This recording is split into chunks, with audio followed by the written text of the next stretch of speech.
back to ND Live. I'm Jac Collinsworth. We got a big show planned for you tonight. Austin Collinsworth is going to join us right here on set. No relation, just another Collinsworth out here at Notre Dame. And Rich Hidy got a little promotion. He's standing up now, no longer sitting at the desk with me, which I'm not particularly happy about. But sometimes you win some, sometimes you lose some. Rich, let's start you off. What are the long-term implications of Saturday's matchup? Thank you, Jack. Now, you take a look at the last couple of weeks of the season. They have huge implications on the Irish long-term. You look at this program, you want them to progress as a program and not regress, and that's what could happen if the Irish drop the next two games. Both are against ranked opponents. If the Irish win the next two, they could go for 10 wins on the season with a pretty solid bowl game, maybe even the Belk Bowl. We'll see what happens. But this is a Notre Dame team that has now lost 3 out of 4 games, and Brian Kelly actually compared the situation back in 2010 when the Irish lost 4 games in a row, including a game to Tulsa, and they actually came back, battled back, and won the last 4 games of the season to win 8 games that year. And Brian Kelly wants this thing to get turned around, and it's going to start with the turnovers. Now let's look at this matchup this week against a top 25 Louisville team by the numbers. The first number is 13. Interceptions by the cornerback, Gerard Holloman. He's put together quite a fine season. He's 1 interception shy of the all-time FBS record. We'll see if he can get it this week. Everett Golson has to be careful on where he throws the football. Now our next number, 503. That's rushing yards for Torian Folston, the running back for the Irish in the last 5 games. Folston's ran the ball really well. Unfortunately, the Irish haven't given it to him maybe enough time, just 20 carries last week. If Notre Dame can control the clock, control the tempo, then they can establish the run and lead the defense off the field. This is a defense that has been put in some unfavorable positions. They've had drives of 80-plus yards. They haven't allowed teams to score on any of those drives so far this season. Now, Brian Kelly's been put under a lot of heat for his play calling as of late, but overall, if you take a look at the long-term perspective, Brian Kelly is one of the top Notre Dame coaches in terms of winning in his first 5 seasons at the helm. Let's take a look. Where does Brian Kelly fit among the upper echelon of Notre Dame's long history of head coaches? Even just 5 years into his tenure, it's a legitimate question. Names such as Lou Holtz, Ara Parseghian, Dan Devine, Frank Leahy, and the legendary Knute Rockne are usually the first names mentioned as the gold standard. All are tied together by at least 1 national championship. Although the crystal ball hasn't been placed in the trophy case since 1988, Brian Kelly's first 5 years at Notre Dame have been nearly unprecedented when closely analyzed. Kelly trails only Bob Stoops for most active wins in college football since 2001. With 1 more win, he will have at least 8 in each of his seasons with Notre Dame and 45 total victories. Kelly and Holtz are the only 2 coaches to lead the Irish to 4 straight bowl appearances. Multiple trips to the top of the rankings have placed the Irish back on the national map. Kelly has already played 15 times with his team ranked in the AP Top 10. He has built a sustainable culture of success, dealt with adversity, and mended a slump of losing seasons before his hiring. Still just 51 years old and fresh off a contract extension signed at the beginning of last season, Kelly has plenty of time to cement a legacy. His name may not enter that list of legends just yet, but the bottom line is Brian Kelly knows how to win, and he may just figure out a way to get there one day.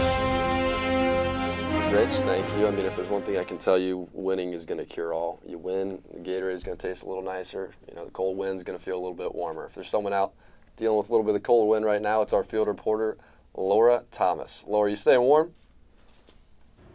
Hey, Jack, trying to at least. Earlier this week, we had the chance to sit down and talk with the man who breaks the silence at the end of the 3rd quarter, Sergeant Tim McCarthy of the Indiana State Police. I was given the assignment in 1960. The problem was no one listened to it. And I thought, geez, you know, this is an ideal thing, but nobody's listening to what a policeman is trying to tell them to do on the way home. They came to Notre Dame for a football weekend, and they were going to have a good time regardless, and they really didn't care what I had to say. So I thought there has to be some way to attract their attention. I decided I would try at one game to put a quip at the end of the message, see if that would attract any attention.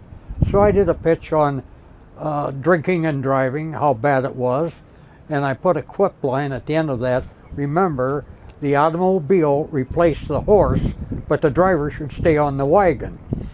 And just, still no impact. People weren't listening, but I did hear a lot of boos for that quip, particularly from the famous Notre Dame student body. I mentioned that to my wife when I arrived home after my tour of duty, and she says, well, that's terrible. You shouldn't do it if they're booing you. I said, no. I said, Carol, I think they're starting to listen to it. So I did that throughout the season, that they started listening to it. And at the same time, they were also listening to what I call the meat of the message, talking about safe driving, try to get home safe and sound, and so forth. And so it kept up, and I've been doing it ever since. And this year is my 55th year. That's a big 5-5 year of doing it at Notre Dame. And Thanks so much to Sergeant McCarthy, and back to you, Jack.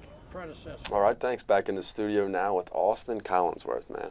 That's all we could do to get you in here. You're back in action. You get the touchdown, and that's going to earn you ND Live Player of the Week. How's the body holding up, though? It's been a long hiatus for you.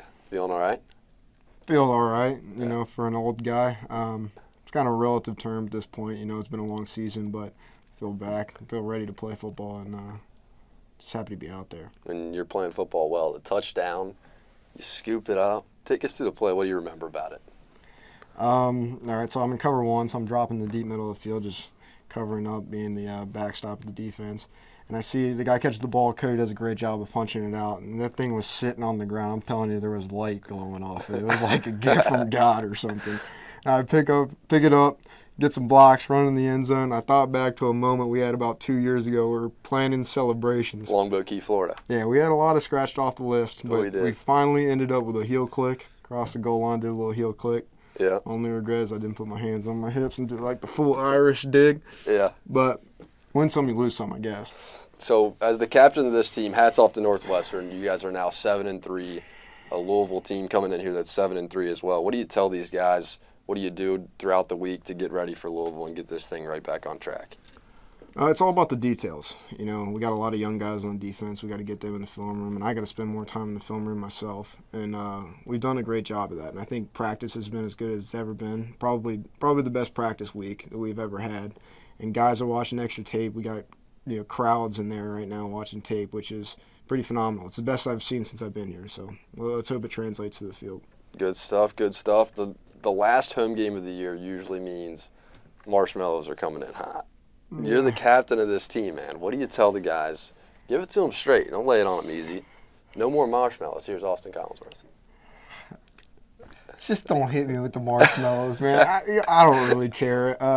And please don't put the pennies and the rocks in them, because if I get injured from a marshmallow throw, man, I don't even know what I'm going to do with myself. Not on senior day. Please don't do it to me. There you have it, Austin Collinsworth. Thanks for hanging out with us. Hey, man, thanks for not wearing your pink tie today. Yeah, you bet, man. 3:30 p.m. Eastern, Notre Dame, Louisville, 2 7-3 teams getting after it. It's senior day. Enjoy that, man. I'll be taking a lot of pictures. See you guys next week right here on ND Live.